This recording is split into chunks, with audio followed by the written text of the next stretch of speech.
March 2023. The 10th Open Forum Town Hall meeting World Press Conference took place at NUJ Secretariat, which focused on the agitation for victims of injustice like the case of Ibom, skilled trainers, trainees. Also, the forum addressed issue of humanitarian cases and appeal for intervention by relevant authorities. Stay glued to your TV set as our correspondent Blessing Saturday brings you details of the events.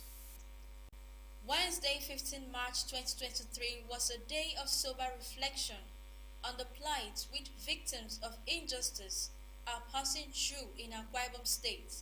As the convener of the Open Forum Town Hall meeting, Citizen Matthew K. Okon called on Akwa Ibom State government to look into the plight of Akwa Ibom State victims of injustice through the establishment of the Public Complaints and Anti-Corruption Commission.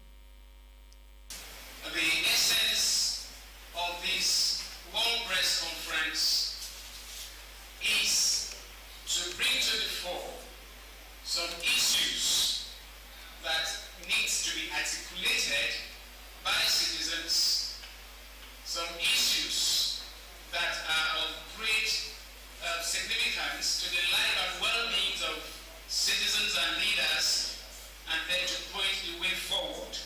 And it is of paramount importance that, by the grace of God, at the end of this press conference, the issues we are going to hear will be able to let the world know, and will also be able to reach out to sources, areas, authorities, individuals who have direct bearing to either solving a problem or taking an action that will overall affect the well-being of citizens and the image of either government or individuals or corporation.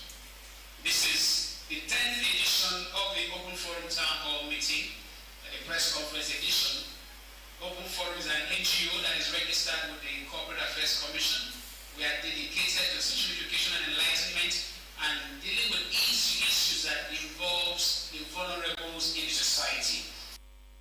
Deliberating on the challenges confronting Akwa Ibomites during the 10th Open Forum Town Hall meeting and World Press Conference at NUG Center in Uyo, the sacked 2015 teachers appealed to the Akwa Ibom State government for a reabsorption. Victoria Iyo, I'm to appeal to the state government. Are you one of them? I'm one of them. I was sacked 2015 and we've not gotten any job from then till now. We are appealing with the government to please reabsorb us, find a way to court, not because we actually wanted to fight them, but all what we did was for our voice to be heard. And they should consider us, most of us, age is no more on our side, to go back to street for applying and reapplying. So we are begging the state government, they are our fathers, we are their children. They should take us back to our job. In my own case, I genuinely had a job. I'm a graduate of chemical engineering.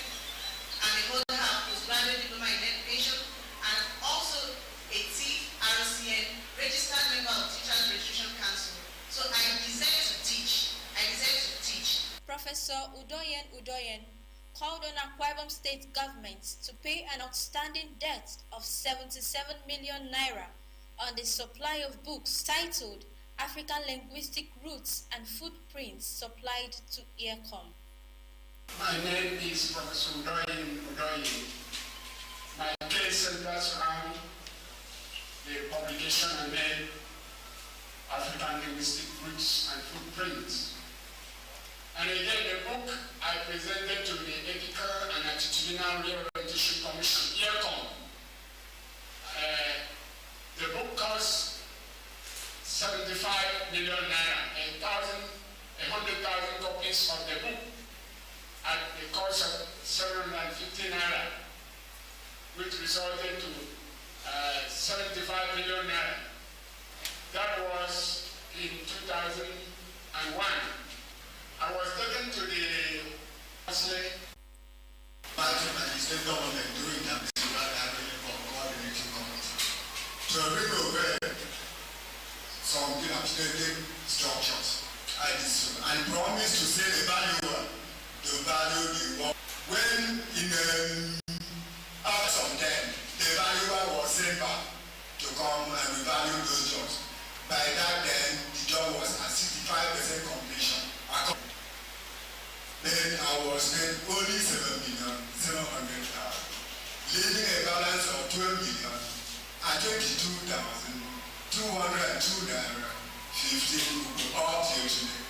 I've written several demand letters through my lawyer, multi-door board, public complaints commission, and others, but no response. Forum of Ibom Skills Trainers and Trainees, Multi-Purpose Cooperative Society, under the leadership of Christopher Udoite, cried to Governor Udomi Manuel to compensate the 620 trainers who were contracted by the state government to train over 5,000 trainees on different skills, with a promise of startup packs to the trainees since 2017 till date. Under the instruction of government, 620 trainers, 5,785 trainees, and 20 ad-hoc staff were brought to bear to train all the 5,785 people in 45 different skills. Graduation was on the 23rd of February 2017, with a promise that every trainee would be given a startup pack for those people to set up their own skills and continue with the training. From 2017 till date, the 620 trainers, 5,785 trainees, and the 20 ad-hoc staff have not been compensated. In spite of all the effort made by the Forum of Able Skills, Multi-Purpose Cooperative Society, all the persuasion and appeals to government to compensate these people. Daniel Echo, a trainer in fashion designing and a father of triplets who has not been compensated to date, presented his own version. As we have been crying in different ways, please, I am a triple flag father that is looking for assistance. The shop that I trained those children, I was quit from that shop because of inability of payment. Because when my landlord saw government official coming to my shop, and after they posted those trainees into my shop, then my landlord had to increase the rent of my shop, which I could not afford such rent. I need to relocate to an inner street that people cannot locate me. Please, my life is very, very tough. I am appealing to my fathers and my mothers. Barrister Sunday Afiko of Law Partners and Associates said he took up the matter because of the interest of the people at stake, as the president is blind. He pleaded with Governor Udomi Manuel not to close his eyes and walk away as over 600 business establishments perished. I'm Barrister Sunday Afiko from Law Partners and Associates.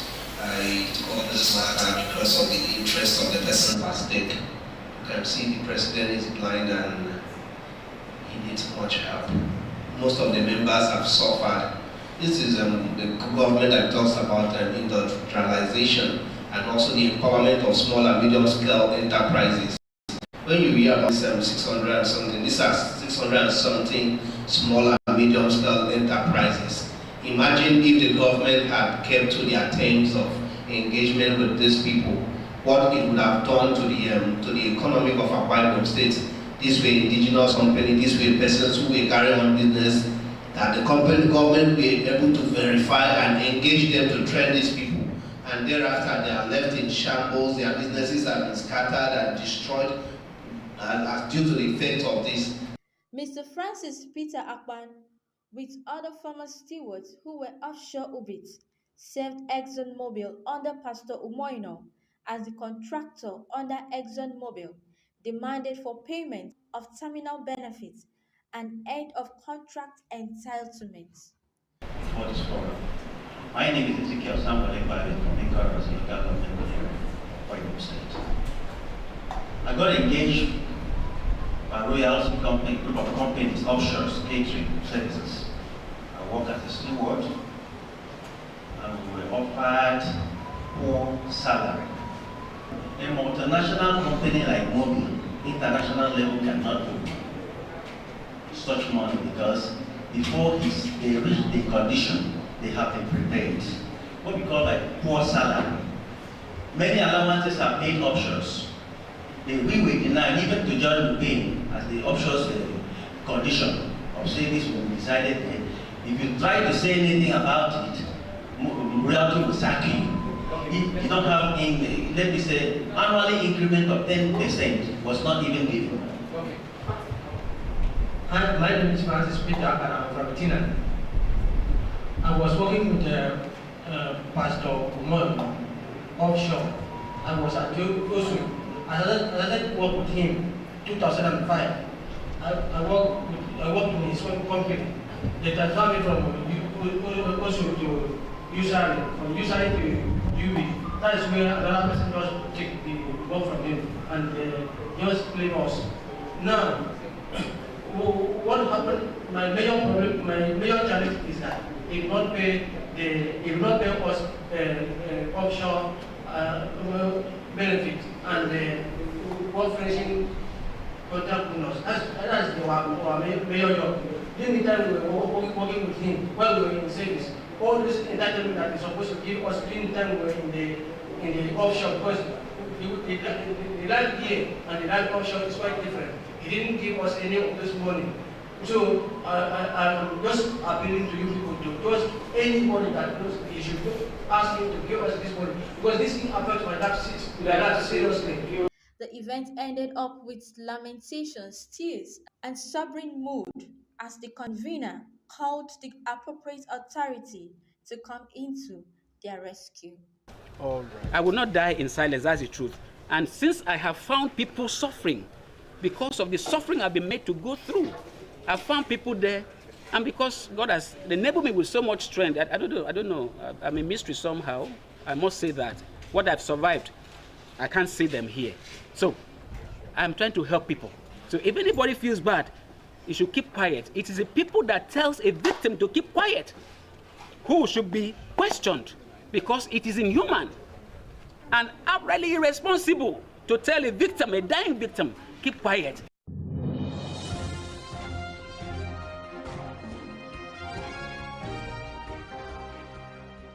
Welcome back, and glad to still have you on Cradle TV, your true platform for development, showing here on NTA Channel 12. I remain your regular host, Emmanuel Ofon. In this segment of the show, we are connecting via Zoom with a UK-trained oil and gas legal expert, Barrister Sunday Uko Afiko of the Law Partners and Associates. He's going to speak together with the Vice President of Obulo Coalition, and they are going to handle issues of the agitation of Utono Obulo people, anchored by Dr. Dressman Romsan, Dr. Marcos Enene, and Dr. Inyang Eyoita, concerning the marginalization of 7 local government areas in Akwa Ibom State in the just concluded teachers' recruitment exercise. Council, thank you for coming out on the show. Let's hear from you, sir. Barrister Sunday Uko Afiko. I'm a human rights activist, and I believe so much in the Obulo dream. I believe that the Obulo people have the rights to live their lives and be not being marginalized here in Akwa Ibom State or anywhere on earth. Well, the ongoing matter where the Obulo nation in Akwa Ibom State were denied appropriate quota in the recruitment process by the Akwa Ibom State government. Well, it has come to a point that we want to appeal to the government that as the government winds up, it should not transfer this burden of resolving this matter amicably to the next government. It is very imperative that we have this interaction and conference call where we have to appeal to the governor of Akwa Ibom State to take deliberate action in resolving this issue. This is 7 local government crying out that a process of recruitment was not fair to them as a people, and the government should not overlook such cry. Okay, the 7 local government making up this agitation for concerning the employment quota are Mbo, Oron, Oromoko, Urefong, Uruku, Okobo, Ibono, Eastern Obulu, and Andoni, Ohafia, etc. What do they actually want? What's their take? What do they want the state governments to do?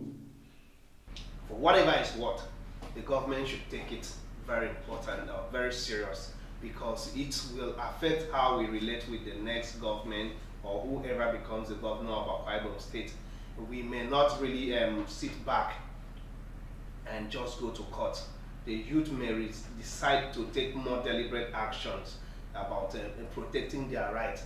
We are producing the best of resources, the resources that is keeping the state going. We are the highest producers of oil. When we look at the 7 local government that we are talking about, Eastern Obolo, Ibono, Mbo, Irumoko, and the 5 local government of Oron. These are the people sustaining the state. So if anything is to be shared, we should be considered, and not what was done in the last recruitment process by the state government.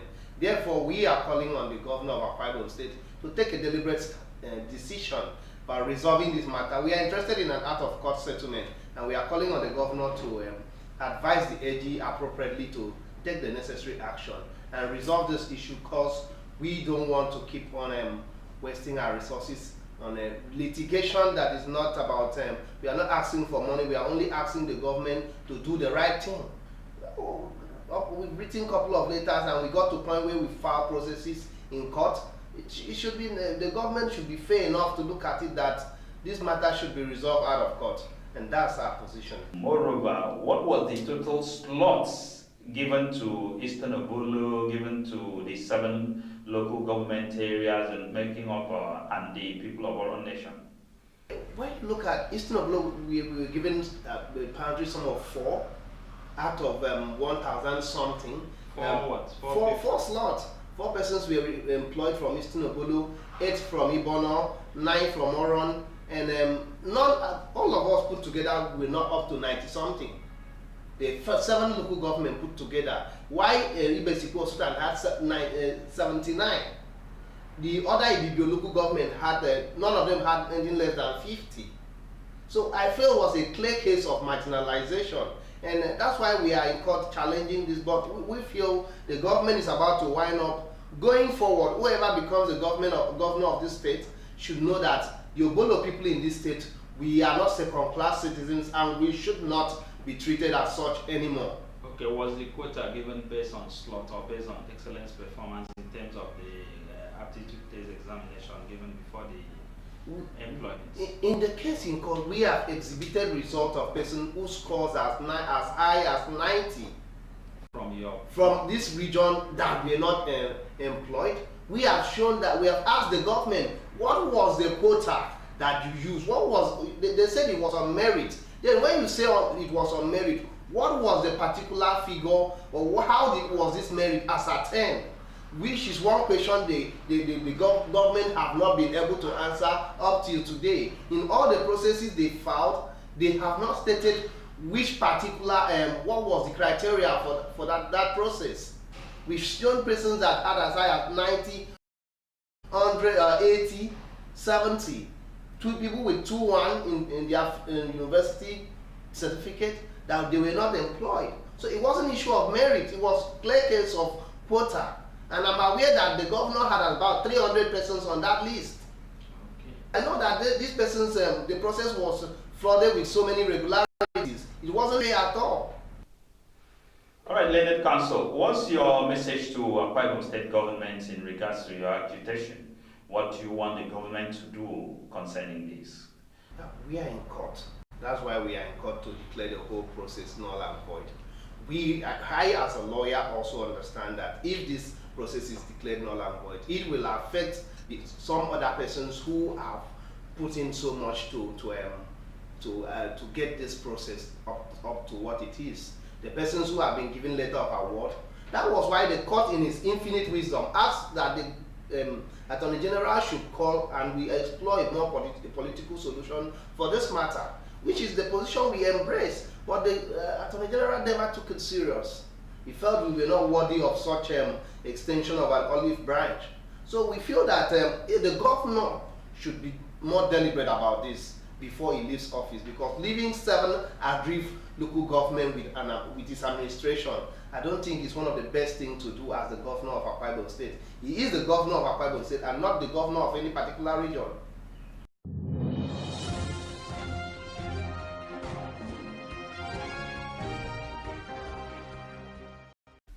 Welcome back, and thank you for joining us here on Cradle TV, showing on NTA Channel 12 Uyo. I am Emmanuel Ofon. In this segment of the show, we will be connecting via Zoom, interacting with the 2023 chairman of Akwa Ibom State Governorship Candidates Forum. He is no other person than Mr. Iboro Utu, candidate of the African Action Congress, AAC, in the just concluded 2023 general election. He is going to speak on the just concluded election, the position of his forum and other candidates of that contested the election with the governor-elect, Pastor Omar Basi. Thank you, sir. It's my pleasure to have you. Yes, thank you so much for having me. Your forum, the Akwa Ibom State 2023 Governorship Forum, has just been inaugurated.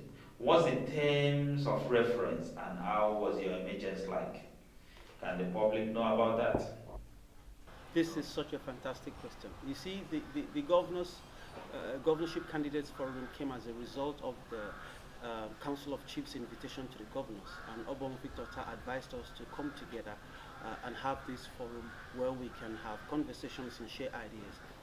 He admonished us that we should make sure we don't scatter after elections, but stay around to advise whoever from amongst us would be governor. So my hope is that this forum of governorship candidates will be around to advise, support, and bring to the table forms of expertise that each of the personalities have, so that and teams that they have, so that we can together support whoever comes out as governor to be better for all Akwa Ibom.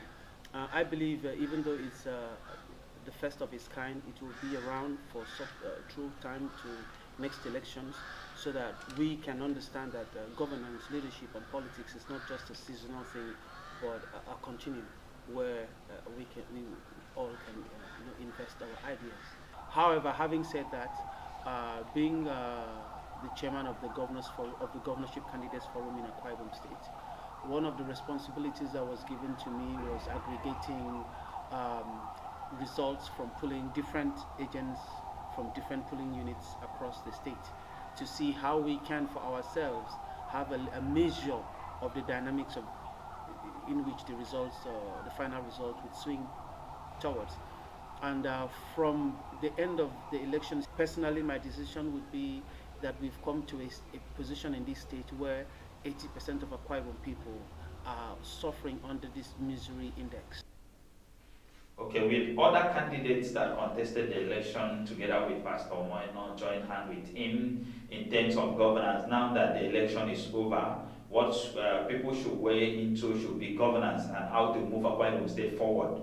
So what will be your contribution to moving Akwa Ibom State forward in ensuring that poverty is eradicated in the society, that an average Akwa Ibom can have means of livelihood? Okay, so I believe that in a state where we have up to 2 million people out of work, things should be done quickly to create at least, according to what I had on my manifesto at the time, 100,000 jobs every year. And if we can bring that to bear to support the new government, we would be looking at areas of agriculture, education, science and tech specifically, to create immediate jobs for young people especially, so that we can give them the capabilities needed to grow their families, to support the system, pay taxes, and enable the government to have more money to solve other infrastructural challenges that we have in the state. when you look at science and technology, for example, or if you look at agriculture, for example, we have very many ecosystems in the areas of palm oil, in the area of the fisheries, that's the seafood business, in rice making, gari making, and Nigeria spends $10 billion in food importation. That means that if we can get our people to start work growing rice, the whole process, the ecosystem itself, from plantation to harvesting, processing, and off-taking, which I believe the government will be able to, guarantee for our farmers, then a lot of jobs, up to 50,000 people will have direct and indirect jobs there. Well, also you look at education, for example, or again, when I said science and tech, where we are very good at in Akwa Ibom State. I really hope that we can move ahead with this Ibom Science Park idea that Obong Victor Tab brought to the state, so that we can use the 21-story building, for example, and the e-library together, make them annexes from day one where the governor gets in office, so that again, over 20,000 jobs can be created for our people. And then the products they make, whether it's in apps, services, in this sector, can be exported without needing a seaport physically. You use the email, you use the internet to create a lot of businesses for people, for young people. Your message to your political party that gave you the platform to go this far? Okay, so I contested under the African Action Congress as a political party. I am very happy and fortunate to be here, to have contested in this state and have people from all walks of life come to support and vote for me. I think it is this responsibility that has put this state in front of me beyond selfish interest or beyond whatever it is, personal interest that might drive me. I am willing to serve Akwa Ibom people. I believe there are better things we can do together, and I'm very sure that going forward from here, it will be great things for Akwa Ibom. That has been the size of our show for today. Keep a date with us, same time, same station. Bye.